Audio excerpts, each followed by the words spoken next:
আসসালামু আলাইকুম। হ্যালো দর্শক, আমরা যারা ডেয়ারি খামার করি বা ফ্যাটানিং করি, আপনারা কোন খামার করবেন?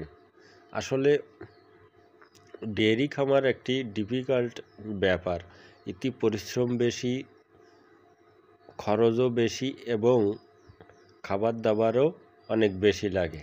ষাঁড় গরুতে এত বেশি লাগে না, কিন্তু ডেয়ারি খামার করতে হলে আপনাকে কিছু না কিছু ধারণা, জ্ঞান অর্জন করতে হবে। আমরা কি করি, চুন খসতেই ডাক্তার বুলায় নিয়ে আসি খামারে। আসলে এখনকার বাজারে যারা ভেটানারি যেসব ডাক্তারগুলো আছে, এরা ওষুধ কোম্পানি বা কোনো ফার্মেসির সাথে যুক্ত থাকে। এরা এসেই আপনার গাভীর বিভিন্ন ধরনের ইঞ্জেকশন দেবে, বিভিন্ন ওষুধ লিখে দেবে। মানে একটু কিছু না হতেই 1-2 হাজার টাকা বিল করে চলে যাবে। আসলে মেন কথা হলো যে জ্বর, যদি গাভীর একটা জ্বর হয়েছে, তাহলে সেটা ট্রিটমেন্ট যদি আপনি জানেন, তাহলে আপনি সেটি ওষুধ দিয়ে এসে গাভীর খাওয়ালে জ্বর ঠিক হয়ে যাবে। কিন্তু এটা বলো আমাদের ধারণা, এবং এটা বলো আমাদের ধারণা করতে হবে এবং এটা আমাদেরকে জানতে হবে এই সম্পর্কে। কিছু কিছু গাভী আছে দুধ জ্বর হয় বা ক্যালসিয়াম শর্ট করে, এসবগুলো আমাদের কারণে করে, যারা খামার করে তাদের কারণে।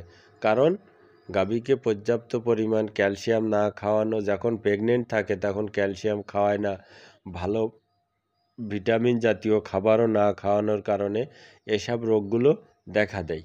এই যে সামনে যে গরুটা বাছুরটা আছে, এর এলএসডি রোগ হয়েছে। আসলে এলএসডি একটি মারাত্মক কোনো রোগ না, এটি অ্যালার্জি থেকে তৈরি হয়। কিন্তু যখনই আপনার খামারে এলএসডি রোগ দেখা দেবে, আপনি কোনো ডাক্তার ডেকে নিয়ে আসবেন। দেখবেন নিয়ে আসার সাথে সাথে 3-4টে করে ইঞ্জেকশন দেবে, পরপর 3 দিন দেবে। 3 দিনে কমসে কম 1,000 টাকা বিল করে সে নিয়ে যাবে। আর এটা একদম অ্যালার্জির থেকে এটি তৈরি হয়।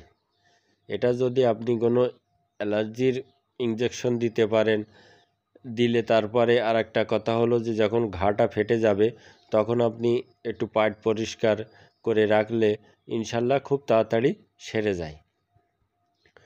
কিন্তু আরেকটা কথাই বলি যে আমরা আসলে ডাক্তারের উপর নির্ভর করে থাকি। আসলে ডাক্তারের উপর নির্ভর করলে চলবে না। ডেয়ারি খামার করতে হলে, ডেয়ারি খামারে ডাক্তারের উপর নির্ভর করলে চলবে না। কারণ এরা বিভিন্ন ওষুধ কোম্পানির সাথে মিলে থাকে। এরা যেরকম মানুষেরও যেরকম, গরুদেরও এরকম। ডাক্তাররা এইভাবে ব্যবসা শুরু হয়ে গেছে।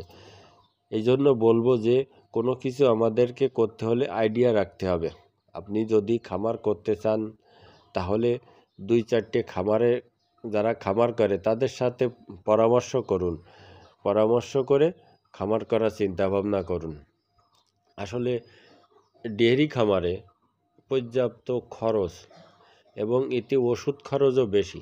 যেরকম আপনার লিভার টনিক খাওয়াতে হয়, ক্যালসিয়াম খাওয়াতে হয়, জিঙ্ক খাওয়াতে হয়, আয়রন ট্যাবলেট খাওয়াতে হয়।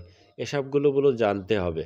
আপনি কখন কিভাবে খাওয়াতে হবে এসবগুলো জানতে হবে। আপনি না জানলে এসব বুঝতে পারবেন না। আপনি যদি এসব জানেন না, তাহলে আপনি ডাক্তার ডেকে নিয়ে আসলে ফসাফস আপনার ইঞ্জেকশন দেবে, বিল করে চলে যাবে। এই জন্যই বলবো, যে কোনো কিছু করতে হলে আগে জানতে হবে। খামার করতে হলে, ডেয়ারি খামার করে টিকে থাকতে হলে আগে জানতে হবে আপনাকে, এবং জেনে শুনে খামার করতে হবে। আসলে একটি খামারে যখন যত বেশি ডাক্তার আসবে, সেই খামারটা বেশি ধ্বংস হয়ে যায়। এটা আপনারা মানেন আর না মানেন, আসলে কি জানেন, প্রাথমিক যে চিকিৎসাটা আপনি নিজে বাড়িতে দেন, দেওয়ার পরে যদি না হয় আপনি বড় ডাক্তার ডাকেন। এই করতে পারেন। কেননা গাভীর ক্ষেত্রে যেরকম গাভীর উলান ফোলা রোগ, এগুলো প্রাথমিক একটা চিকিৎসা আছে। এটি যদি দেন, সাথে সাথেও ট্রিটমেন্ট করলে আপনার সাথে সাথে নিরাময় হয়ে যাবে। কিছু পাউডার আছে, তা খাওয়ালে সাথে সাথে ঠিক হয়ে যাবে। আপনি নাই জানেন, সাথে সাথে সে চলে আসবে, এসে ইঞ্জেকশন দেবে অ্যান্টিবায়োটিক। যখনই অ্যান্টিবায়োটিক ইঞ্জেকশন দেবে, দুধ একেবারে 12 লিটার দুধ আছে, 5 লিটারও দুধ আপনি পাবেন না। এরকমই পর্যায়ে চলে যায়।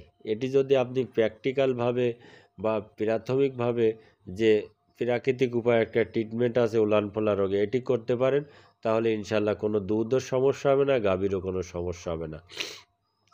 আমরা বললো এই দিকটা অবশ্যই খেয়াল রাখতে হবে আমাদেরকে। খামার করে টিকে থাকতে হলে, ডেয়ারি খামার করে টিকে থাকতে হলে আমাদের সব বিষয় জ্ঞান অর্জন করতে হবে। আর চুন খসার সাথে সাথে যে ডাক্তার ডেকে নিয়ে আসলাম ভেটেরিনারি, আসলে এরা এখন মানুষের ডাক্তারের চেয়ে বেশি ইনকাম এখন এই ভেটেরিনারি ডাক্তারদেরকে। একটি গরুর একটা ইঞ্জেকশন দিলে 200 টাকা, 200 টাকার নিচে তো আপনি দিতে পারবেন না। এই জন্যই বলবো, যে কোনো কিছু করতে হলে আগে জেনে শুনে সেটি করতে হবে আমাদেরকে।